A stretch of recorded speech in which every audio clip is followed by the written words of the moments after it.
This man in New York, on the way there, he was like, "Oh, I'm gathering girls for a party and there's going to be substances. Are you interested?" And as someone who's trying to better themselves and stay away from substances, um, it was frustrating to keep reminding him, "Oh, no, no, no, I'm not into that." And when it got to the actual intimacy part, there were many things that made me uncomfortable. One is he stuck his finger in my butthole and another finger in my pussy, and he just waggled them around without any lube. And the way he rubbed me hurt me for days afterwards. I remember coming home and holding an ice cube to my down there and just crying. I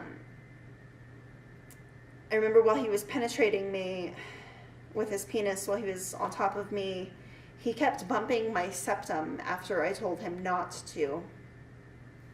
And for some reason, that reminded me of my father.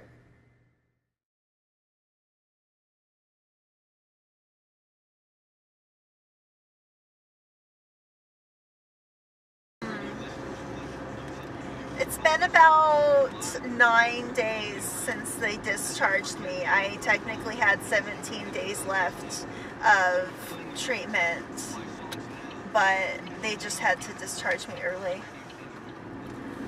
Well, it started when we were talking about our spiritual beliefs. I mentioned wanting to banish a negative entity that I worked with a number of years ago that I could still feel in my life sometimes. And suddenly they thought I was this practitioner of black magic. And one person even requested a room change because they were afraid of me. So this interview is for my Chicano Studies class, Querencia. And the concept of Querencia is about heritage and what it means to you. Well, I appreciate that, though I know little of my heritage. One of the reasons I chose to interview with you is to diffuse some of the stigma towards addicts, because we do get treated as subhuman by doctors, and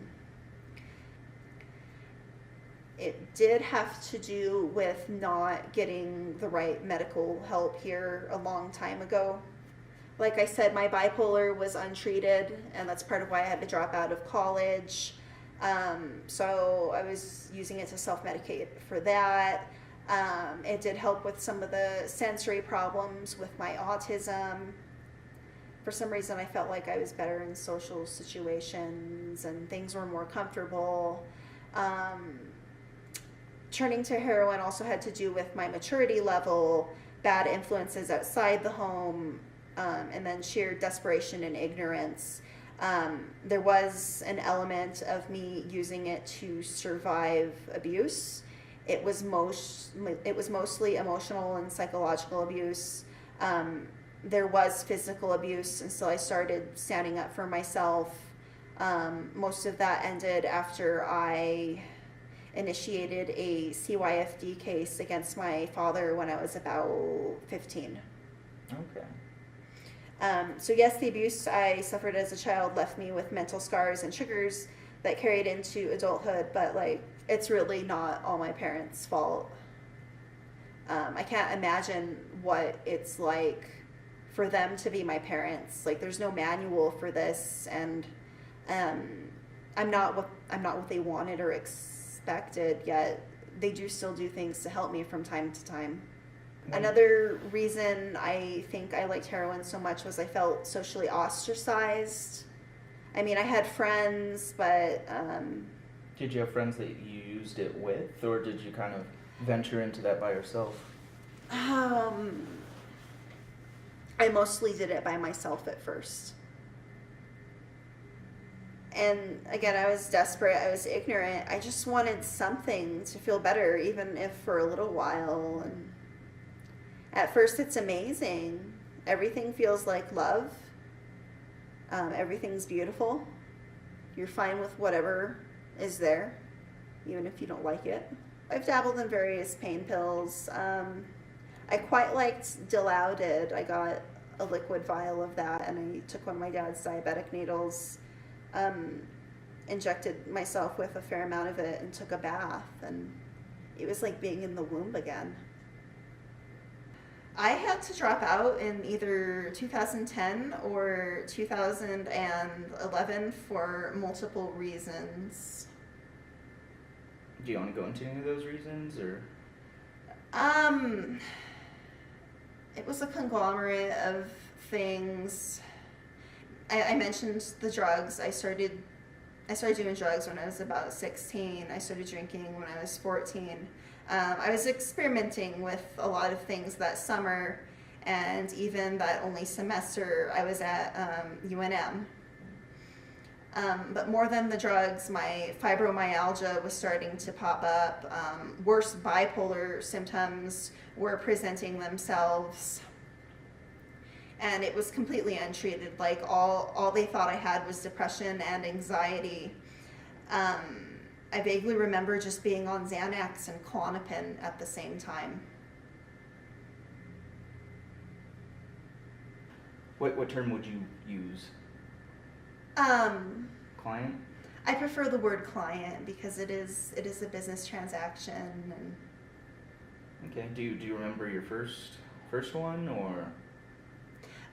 yes, he was amazing. He was actually right up the street from where my partner at the time and I were staying, which was with his mother. And he gave me $300 for about an hour's worth of my time just because he was so satisfied, which was way more than I was charging, by the way. And I respected him a great deal. He was classy. He's an educator. I enjoyed his style of intimacy. Okay. I do enjoy an older man. I must have been 22. I have dyscalculia. It's hard to do it in my head. Well, I haven't mentioned that I was off my bipolar meds completely. I originally went off them because my partner at the time wanted me to experiment with acid with him, and it wouldn't have interacted well with the meds. What's sad is we never did the acid, we just did heroin. But anyway, so I was off my bonkers meds, and one night I make a cocktail with like absinthe, Ambien, bubblegum flavored Benadryl syrup, orange juice, and cannabis stems, just the strangest cocktail. And I was still weird in the morning, and we wanted heroin. And I was no longer escorting just because I was too unstable to do it. We ended up at my grandparents' house, and normally they leave the back door open for me because they like for me to come visit. But it was locked this time because they knew I was wacko, and they didn't want to deal with me. And just being in the state I was in, I destroyed the door. I kicked it really hard with my Doc Martens and crawled inside, where I then pressured my bedridden grandmother to write me a check. I didn't threaten her like violently or anything. It was basically a guilt trip. It's the most embarrassing thing I've ever done. When you type in my real name, that's the first photo that comes up on Google. I think it's the only photo of me, save for a photo of me when I'm 19 and my hair is blue, because that's on my Google Plus profile that I don't have the password to. The police came and got me at the studio apartment that I had, which was trashed by this time, by the way. So they came and got me. I was there for a week while I was psychotic. It was a very interesting and terrifying experience. It's very hard for me to guess how other people feel, and I don't know if you should. But my mother wouldn't even drive me to all of the Alcoholics Anonymous or Narcotics Anonymous meetings that I needed.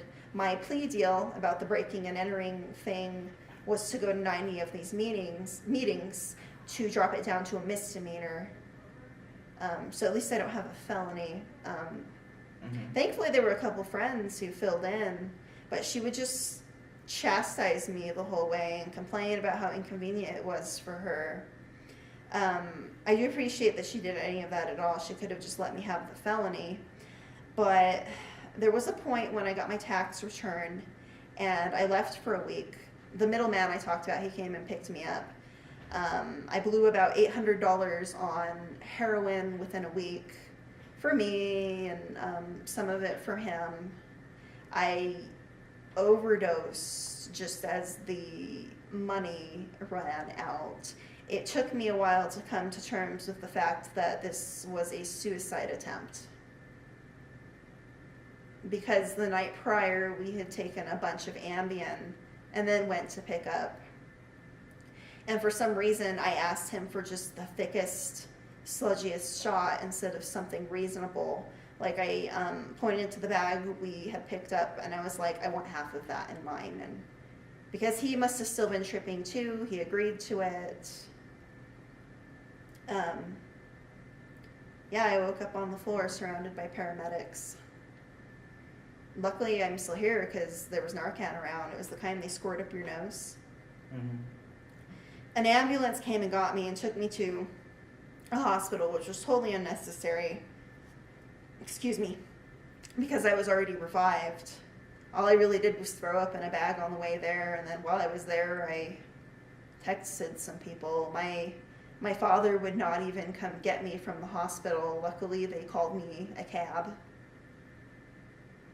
I met some other people with mental problems who came and invited me to stay with them. I forgot how long I stayed. It was like a week or two, and then they fought over me. It was a poly couple, and the woman was jealous of her man making advances on me, even though he wanted me to participate in activities with both of them. So it was drama. What we decided to do was just pack up my stuff and drop me off at a meeting, and I said I needed somewhere to stay. They could tell there was something going on, so one of them drove me to the mental hospital and held on to my stuff for me and talked to my parents. I stayed at the general psych ward for a while, and then they referred me to a rehab. I left the rehab early because I wasn't going to get enough meetings in time before my court date. Okay, so what prompted your move to New York?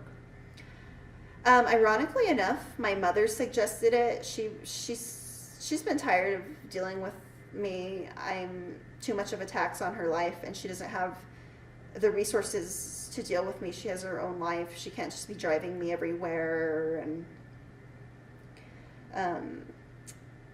I forgot where I was going with this. Oh yeah, there was this poly couple that I was dating on the internet for several years, and she suggested that I go live with them. She said that she'd pay for the train ticket or whatever. I talked to them about it, and even though it wasn't realistic, they loved it. So I went out there. You know, I'm a little bit upset about how quickly things happen sexually with them. Like the first night I was there, they invited me into their bed, and we did some things. I don't remember exactly what, and I remember feeling really cherished and welcome. And I understand that might be confusing coming from someone who's obviously comfortable being sexual, being a sex worker. But when it comes to loving relationships, I do like to take it kind of slow. But that's my bad for not communicating that. Like, they're not bad people or anything. The relationship was complex because there were 3 of us, and we all had our own set of mental problems. We all were actually on the same antipsychotic. It's called Latuda. So I think that might contribute to the context a little bit. My parents did agree to send me a small stipend, and I had food stamps, but just obviously rent is higher than the stipend, and there's all kinds of things a person needs. I went back on the internet and started marketing myself again. This time I did want to try the more dom side of things, and I said, oh, to heck with it. I'm going to post in the kinky section, even though it seems like no one's on here. And that opened quite the rabbit hole of discovery. And then an older man took me in. He had erectile problems that he would not get help for. I repeatedly reminded him to get the Viagra so he could actually enjoy himself during the few acts that we found time for. But despite his age, there were other problems, such as him working like all the time.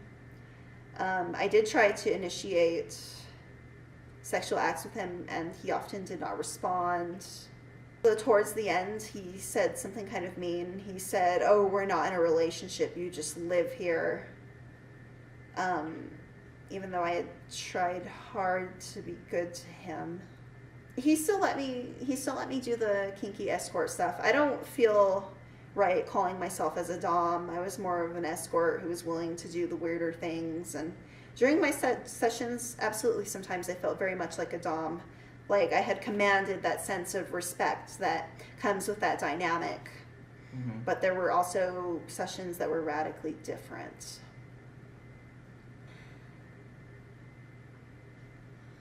Ooh, I don't want to talk about Washington. It was traumatic, and I'm still processing that. And it would be hard to accurately describe what exactly happened. What I will say is I tried to commit suicide while I was out there.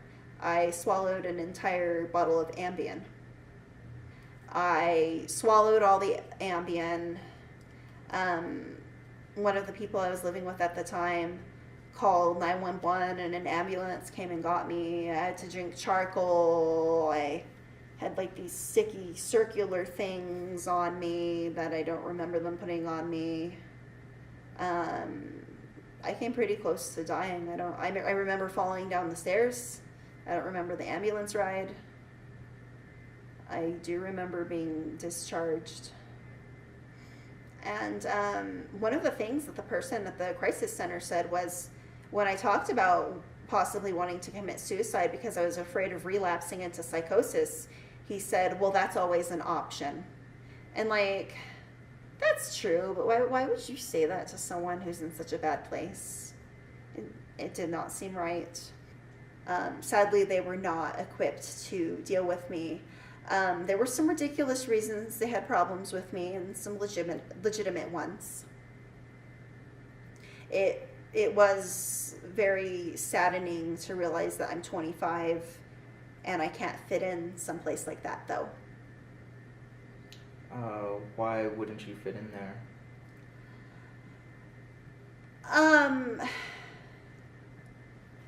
Just my unique set of problems, like the autism, the bipolar, the PTSD. I also have borderline personality disorder, which does make me a little bit antagonistic at times. In my formative years, I got derision instead of support and did not learn certain coping skills. I see anything negative as a personal attack. I did start some drama there. The more ridiculous reasons include my strange occult beliefs, the fact that I am a furry. I was pretty open about my past occupation. I carried around a stuffed animal and sippy cup everywhere. I thought that was harmless, but it did make people uncomfortable. So I was just too open. I had hardly any mental filter. Like I mentioned to you in our warm-up interview, there was a guy who assumed I wanted a relationship with him just because I was enjoying our bond and could not find words to express the special type of love I had for this person. Just having that misunderstood was very triggering, especially with the other issues I was processing at the time. But my feelings were more platonic. I think what messed it up was I was kind of horny for him at the same time, which was bad for both of us because I didn't want to be horny for someone who was offering me the sort of support that he was, because in some ways it was very much paternal. For instance, he was sitting in the labyrinth, playing guitar and singing a song that I actually know all the words to and love. It's called Heaven Knows I'm Miserable Now by the Smiths. And we just got to talk about music, and I told him about how my father told me I'm not a musician, and he said, hey, it's never too late to start. And I got more comfortable with him to the point that I'd show him my poetry. Some of it was very self-loathing, and he appreciated everything I articulated, but he made it clear I was better than that. And to disappoint someone who saw so much in me, and just the idea that he was uncomfortable enough to have to draw certain boundaries with me, it was just more than I could handle on top of everything else. I do believe that was the last straw that made them realize I have to leave.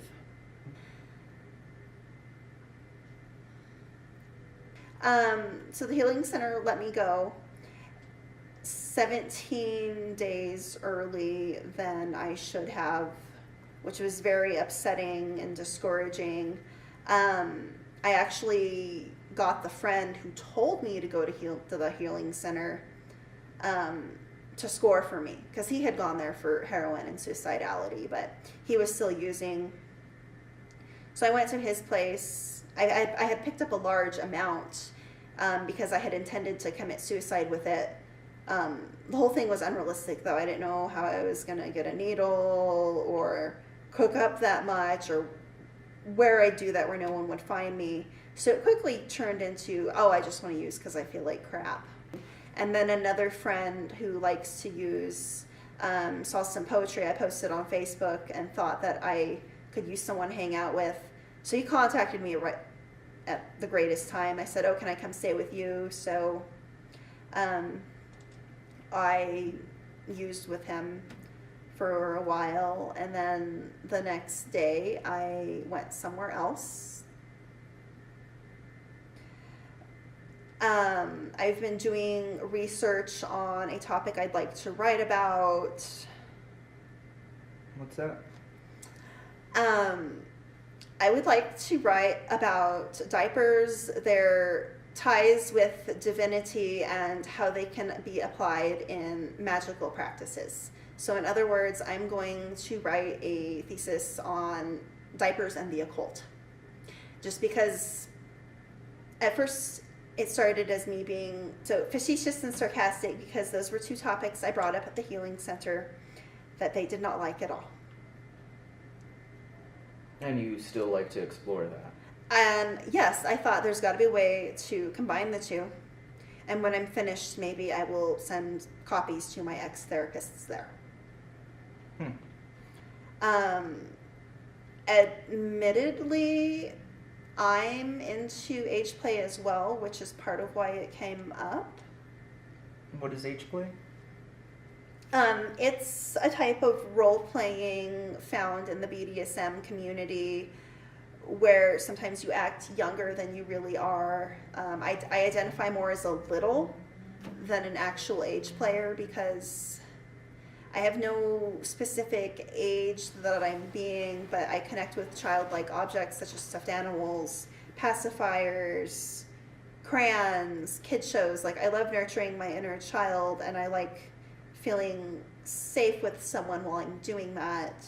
I don't like being in little space while I'm sexual. I do believe some littles might, but I'd rather not think about that at this time. It's a controversial topic, and I would just like to be able to advocate for people who are into it and explain to them that there's so much more to what they're doing than they might realize. The last time I worked was probably somewhere in July or August. Okay. Did you have any intention on continuing that, or? If I was going to be in that situation, then sure, but I don't know. I think it's fine to do sex work with your life. It's a valuable service. I no longer find it appropriate for me at this point, though. Okay. I just want to say another thing I hope this achieves was to combat whorephobia. We're human like everybody else. We might be doing something you disagree with, but everybody sins differently.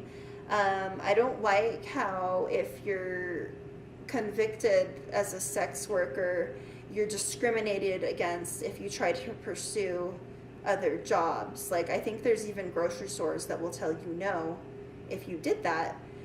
And it just seems like there's a cognitive dissonance with that, because if you want to discourage that kind of behavior, then why not provide us with chances and opportunities?